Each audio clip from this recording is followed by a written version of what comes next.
అందరికీ నమస్కారం. Welcome to Janaganamana. కలుషితమైన రాజకీయాలు ఎప్పుడు కూడా కలుషితమైన సమాజాన్ని తయారు చేస్తాయి. కలుషితమైన రాజకీయాలు ఎప్పుడు కూడా కలుషితమైన ప్రజాస్వామ్యాన్ని మనకి అందించాలని చూస్తాయి. కలుషితమైన రాజకీయాలు ఎప్పుడు కూడా ప్రజల భావజాలాన్ని సైతం నిరంతరం కలుషితమయం చేయాలని నిరంతరం ప్రయత్నం చేస్తూనే ఉంటాయి. భారతదేశానికి స్వాతంత్రం వచ్చి 75 సంవత్సరాలు పూర్తి చేసుకున్నప్పటికీ కూడా ప్రభుత్వాలు పారిశుద్ధ్యం మీద కానీ పర్యావరణం మీద కానీ చూపే చొరవ అరకొర మాత్రమే. గత 25 సంవత్సరాల నుంచి భారతదేశంలో టెక్నాలజికల్ రిసోర్సెస్ పుష్కలంగా ఉన్నప్పటికీ కూడా పెద్ద ఎత్తున ఎక్కడ కూడా ప్రభుత్వాలు పర్యావరణం మీద కానీ పారిశుద్ధ్యం మీద కానీ పెద్ద ఎత్తున చర్యలు తీసుకునే దాఖలాలు అయితే లేవు. గత వైసీపీ ప్రభుత్వం 2019 నుంచి 2024 మధ్య గత వైసీపీ ప్రభుత్వం గార్బేజ్ ట్యాక్స్ రూపేణా ప్రజలకి అందుబాటులోకి తీసుకొని వచ్చింది. వాస్తవానికి వైసీపీ ప్రభుత్వం యొక్క ముఖ్య ఉద్దేశం గార్బేజ్ ట్యాక్స్ ని తీసుకురావడం ఏంటంటే, కేవలం గార్బేజ్ ట్యాక్స్ ని తీసుకొని వచ్చి కార్పొరేషన్స్ లో మున్సిపాలిటీస్ లో ఫండ్ రిసోర్సెస్ పెంచుకొని తద్వారా బ్యాంకింగ్ నుంచి అప్పులు తెచ్చుకోవడానికి మాత్రమే వైసీపీ ప్రభుత్వం గార్బేజ్ ట్యాక్స్ తీసుకొని వచ్చిన పనిగొట్టుకొని తీసుకొని వచ్చినట్టుగా ఉంది. కానీ ఎక్కడ కూడా గార్బేజ్ ట్యాక్స్ రూపేణా పర్యావరణం మీద కానీ పారిశుద్ధ్యం మీద కానీ పెద్ద ఎత్తున చర్యలు తీసుకున్న దాఖలాలు అయితే లేవు. క్లీన్ ఆంధ్రప్రదేశ్ ప్రాజెక్టులో భాగంగా చెత్త సేకరణ వెహికల్స్ తీసుకొని వచ్చి ఇంటింటికి చెత్త సేకరణ కార్యక్రమం అయితే చేయగలిగింది. కాకపోతే చాలా వరకు ఎక్కడ కూడా గ్రామీణ ప్రాంతాల్లో క్లీన్ ఆంధ్రప్రదేశ్ ప్రాజెక్ట్ అనేది పెద్ద ఎత్తున గత వైసీపీ ప్రభుత్వంలో ఇంప్లిమెంటేషన్ జరగలేదు. సరే, ఇకపోతే స్ట్రైట్ గా టాపిక్ లోకి వస్తే, మన నది మన నుడి, నది మన జీవం, నుడి మన జీవనం. 4 సంవత్సరాల క్రితం పవన్ కళ్యాణ్ గారు ఈ ప్రోగ్రామ్ ని తలపెట్టారు. వాటర్ బాడీస్ ని పొల్యూట్ చేయకుండా ఉండడమే ముఖ్య ఉద్దేశంగా పవన్ కళ్యాణ్ గారు 4 సంవత్సరాల క్రితమే అడుగులు వేశారు. దాన్నే రూపాంతరం చెంది నేడు solid and liquid resource management కింద పవన్ కళ్యాణ్ గారు ఆంధ్రప్రదేశ్ ప్రజలకి అందించబోతున్నారు. గత 20 సంవత్సరాల నుంచి solid and liquid resource management కి ప్రాజెక్ట్ డైరెక్టర్ గా పనిచేస్తున్న శ్రీనివాసన్ గారితో గత 10 రోజులుగా చర్చలు జరుపుతూ వస్తూ ఉన్నారు. భీమవరం, పిఠాపురంలో పర్యటించిన శ్రీనివాసన్ గారు ఒక ప్రాజెక్ట్ రిపోర్ట్తో పవన్ కళ్యాణ్ గారి ముందుకి వచ్చారు. మొన్న జరిగిన ప్రెస్ మీట్ లో శ్రీనివాసన్ గారు solid and liquid resource management కింద పవర్ పాయింట్ ప్రజెంటేషన్ కూడా ఇవ్వడం జరిగింది. అసలు బ్రీఫ్ గా solid and liquid resource management గురించి బ్రీఫ్ గా మనం తెలుసుకోవాలి అంటే, ముందుగా సాలిడ్ రిసోర్స్ మేనేజ్మెంట్ కింద కానీ వస్తే, నేడు ప్రతి ఇంటికి చెత్త సేకరణ అనేది జరుగుతూ వస్తూ ఉంది. తడి చెత్త, పొడి చెత్త అనేది ఏ విధంగా అయితే విభజించి కలెక్ట్ చేస్తూ వస్తున్నారో, అదే పొడి చెత్తలో డిఫరెంట్ కేటగిరీస్ కింద, ఉదాహరణకి పేపర్ ఐటమ్స్ కానీ, ప్లాస్టిక్ ఐటమ్స్ కానీ, రబ్బర్ ఐటమ్స్ కానీ, మెటల్ ఐటమ్స్ కానీ, ఇంకా ఎక్సెట్రా ఐటమ్స్ కానీ, వాటిల్లోనే ఈచ్ ఐటెంలో డిఫరెంట్ కేటగిరీస్ గా విభజించుకొని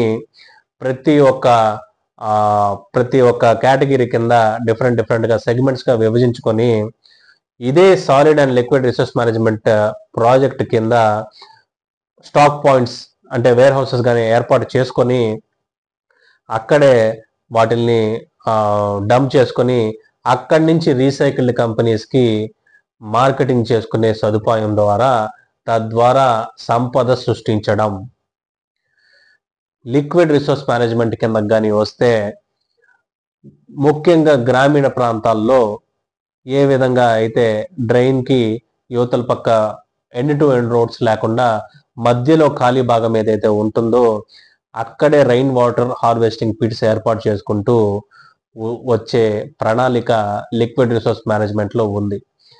మరొక అంశం ఏంటంటే, అదే రోడ్కి ఇరువైపులా ఉన్న ఖాళీ జాగాల్లో ప్లాంటేషన్స్ చేసుకుంటూ, ముఖ్యంగా ఉదాహరణకి కోకోనట్ ట్రీస్ అనేవి ఎస్టాబ్లిష్ చేసుకోగలిగితే గ్రామ పంచాయతీలే సంపద సృష్టించుకోగలవని శ్రీనివాసన్ గారు తెలియజేశారు.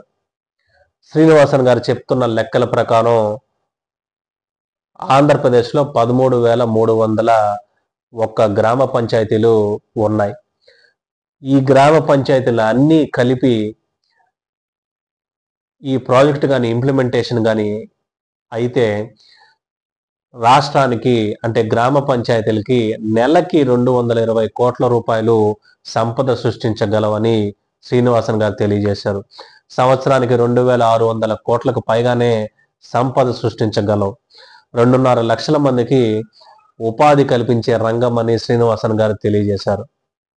పవన్ కళ్యాణ్ గారు కూడా దీని గురించి మాట్లాడుతూ ఇదే ప్రాజెక్ట్ ని ఇంప్లిమెంటేషన్ కానీ చేయాలంటే ముందుగా పైలట్ ప్రాజెక్ట్ గా జనసేన పార్టీ ఆఫీస్లో మరియు తన క్యాంప్ ఆఫీస్లో పైలట్ ప్రాజెక్ట్ గా దీని తాలూకు యొక్క ప్రతిఫలాలు ఏ విధంగా ఉంటాయో తాను స్వయంగా పర్యవేక్షించి ప్రజల ముందుకి రాబోయే రోజుల్లో గ్రామ పంచాయతీల్లోకి తీసుకొని వస్తానని పవన్ కళ్యాణ్ గారు అయితే తెలియజేయడం జరిగింది.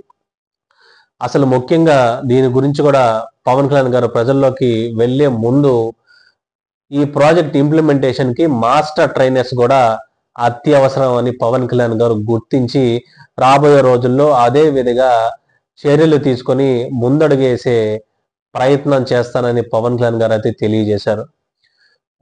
గ్రామీణ ప్రాంతాల్లోనే ఇంత సంపద సృష్టించగలవు అంటే అర్బన్ ఏరియాస్ లో కూడా ఇదే ప్రాజెక్ట్స్ కానీ పెద్ద ఎత్తున ఇంప్లిమెంటేషన్ అయితే ఏ విధంగా సంపద సృష్టించగలవో ప్రజలు కూడా ఒకసారి ఆలోచించుకోవాలి.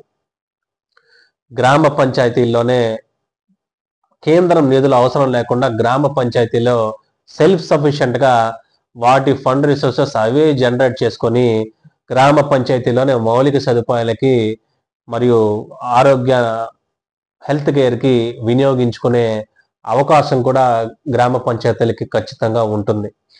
కూటమి ప్రభుత్వం ఆ దిశగా అడుగులు వేయాలని కూడా జనగణమన ఆకాంక్షిస్తుంది.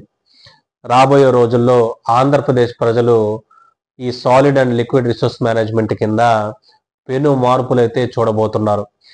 వెంటనే ఇదే ప్రాజెక్ట్ ని అట్ ఏ టైం స్టేట్ లో ఇంప్లిమెంటేషన్ చేయలేరు, కానీ అంచెలంచెలుగా చేసుకునే ప్రయత్నం అయితే కూటమి ప్రభుత్వం చేస్తుంది.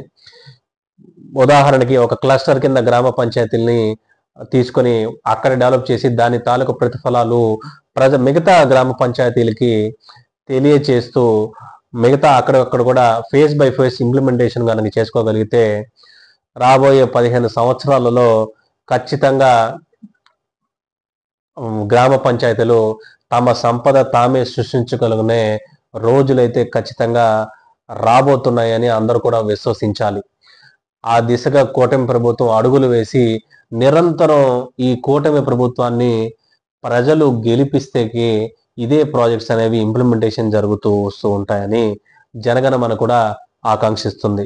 భారత్ మాతాకి జై. జై హింద్.